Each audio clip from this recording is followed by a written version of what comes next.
안녕하십니까, 김주성입니다. 새벽에 읽는 성경 말씀 시작하겠습니다.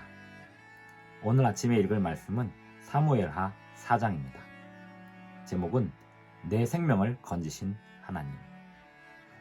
다윗의 적들이 사라지면서 다윗의 왕위는 견고해졌습니다. 평생 원수같이 다윗을 쫓아다녔던 사울 왕의 집안에 대해서 다윗은 온전히 주님께 맡겼습니다. 다윗은 자기의 힘으로 보복하지 않았습니다. 다윗의 적들을 물리쳤다고 자처하는 이들이 여기저기서 생겨났습니다만 다윗은 반역자들의 도움으로 자기의 권세를 세우려 하지 않았습니다. 다윗의 권세를 세우시고 다윗의 생명을 건지신 이는 하나님이십니다. 그리하여 다윗은 내 생명을 건지신 이는 하나님이시다고 고백할 수 있었습니다. 새벽에 읽는 성경 말씀 제306화 11월 4일 목요일 아침입니다. 사무엘하 4장 1절부터 12절까지 읽겠습니다. 사울의 아들 이스보셋은 아브넬이 헤브론에서 죽었다 함을 듣고 손의 맥이 풀렸고 온 이스라엘이 놀라니라. 사울의 아들 이스보셋에게 군 지휘관 두 사람이 있으니 한 사람의 이름은 바하나요 한 사람의 이름은 레갑이라. 베냐민 족속 부에롯 사람 림몬의 아들들이더라. 부에롯도 베냐민 지파에 속하였으니 일찍이 부에롯 사람들이 깃다임으로 도망하여 오늘까지 거기에 우거함이더라. 사울의 아들 요나단에게 다리 저는 아들 하나가 있었으니 이름은 무비보셋이라. 전에 사울과 요나단이 죽은 소식이 이스라엘에서 올 때에 그의 나이가 5살이었는데 그 유모가 안고 도망할 때 급히 도망하다가 아이가 떨어져 절개되었더라. 부에롯 사람 림몬의 아들 레갑과 바하나가 길을 떠나 볕이 쬐을 때 즈음에 이스보셋의 집에 이르니 마침 그가 침상에서 낮잠을 자는지라. 레갑과 그의 형제 바하나가 밀을 가지러 온 채하고 집 가운데로 들어가서 그의 배를 찌르고 도망하였더라. 그들이 집에 들어가니 이스보셋이 침실에서 침상 위에 누워 있는지라.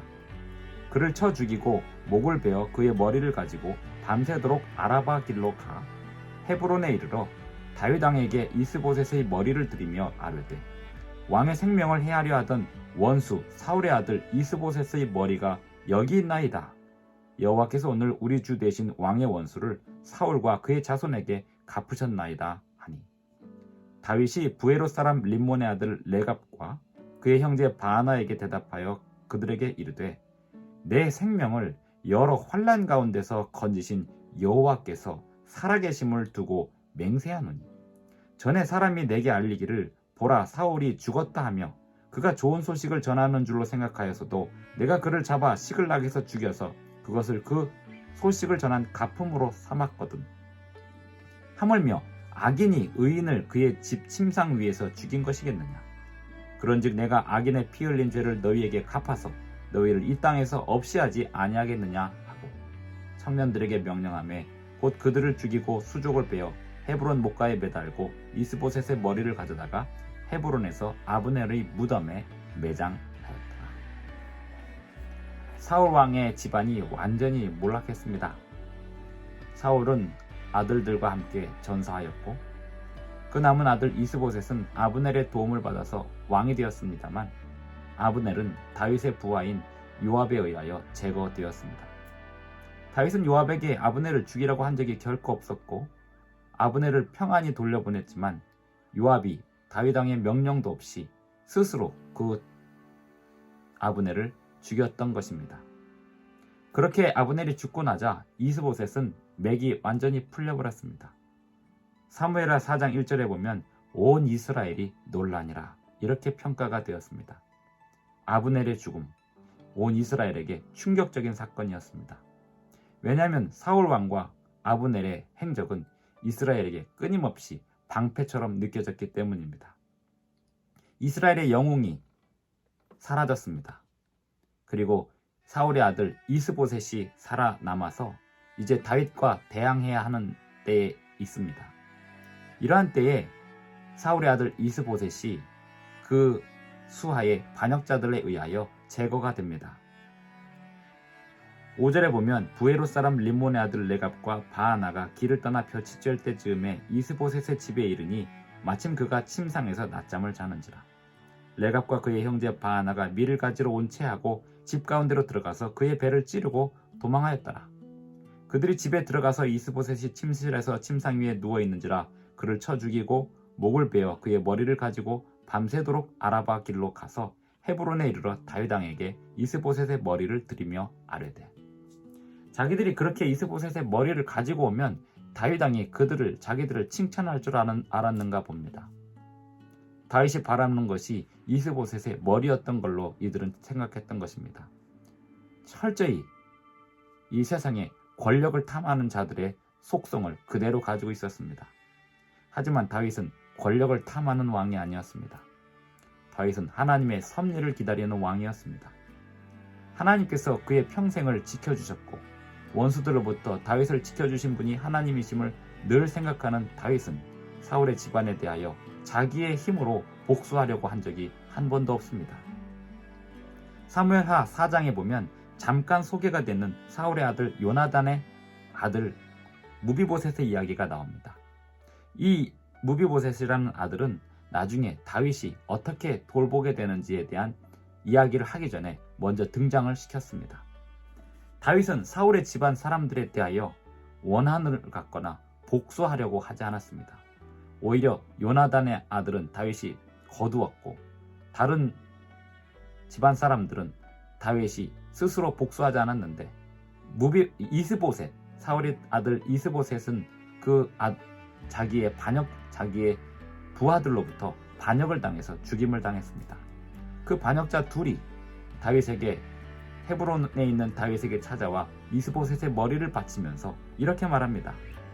여호와께서 오늘 우리 주 대신 왕의 원수를 사울과 그의 자손에게 갚으셨나이다. 하나님께서 갚으신 것은 맞지만 자기들의 공로를 내세우려 하는 이들의 정신은 잘못되었습니다. 다윗이 부에롯 사람 림몬의 아들 레갑과 그의 형제 바하나에게 대답하여 그들에게 이르되 내 생명을 여러 환난 가운데에서 건지신 여호와께서 살아계심을 두고 맹세하노니 전에 내게 알리기를 보라 사울이 죽었다 하며 그가 좋은 소식을 전하는 줄로 생각하였어도 내가 그를 잡아 시글락에서 죽여서 그것을 그 소식을 전한 가품으로 삼았거든. 하물며 악인이 의인을 그의 집 침상 위에서 죽인 것이겠느냐. 그런즉 내가 악인의 피 흘린 죄를 너희에게 갚아서 너희를 이 땅에서 없이 하지 아니하겠느냐 하고 청년들에게 명령하며 곧 그들을 죽이고. 이스보셋을 죽인 두 반역자는 다윗에 의하여 제거가 됩니다. 다윗은 하나님의 섭리를 기다리는 사람이지 자신의 힘으로 복수하는 사람이 아니었습니다. 그리고 그 반역자들은 심판을 받아 죽게 되었습니다. 사무엘하 4장을 보면서 사울의 집안의 마지막 사람들까지도 다윗이 직접 복수하지 않고 기다리는 그러한 품성을 보여주고 있습니다.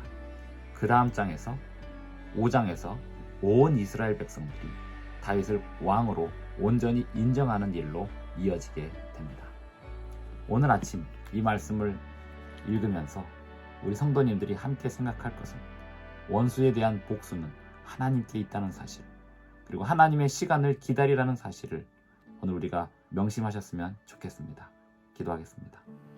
하늘에 계신 우리 아버지, 이 세상에 우리가 살면서 많은 원한과 또 원수들이 생겨나지만 그럴 때마다 우리의 입술로 범죄치 않게 하시고 우리의 힘과 권력으로 복수하지 않게 하시고 오직 하나님께서 능력을 베푸셔서 필요한 때에 하나님의 방법으로 원한을 갚으시고 심판하시는 분이심을 우리가 온전히 믿고 의지하는 가운데 주님의 능력을 따라서 살아가는 백성들 되게 하여 주시옵소서.